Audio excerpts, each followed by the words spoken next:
بسم الله الرحمن الرحيم. الحمد لله الذي تتم بنعمته الصالحات، وإن من أفضل الصدقات سقي الماء. نسأل الله سبحانه وتعالى أن يتقبل من أهل الخير في ولاية مانيتوبا على تقديمهم تجهيز هذا البئر في هذه المدرسة ليروي طلاب العلم في هذه المدرسة، لتكون صدقة جارية عنهم إن شاء الله. نسأل الله سبحانه وتعالى أن يتقبل منهم ويجزيهم عنا خير الجزاء. في الخطى وتعيش حياتك هانئا بالصالحات لتوبطا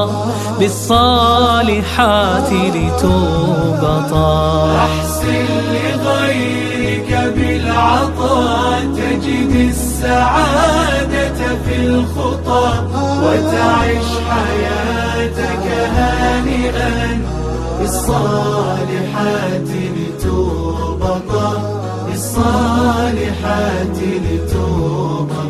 كم من أناس كالمطر مروا وقد تركوا الأثى لله ساروا مخلصين فنعم دار المستقر أحسن لغيرك بالعطاء تجد السعادة في الخطى وتعيش حياتك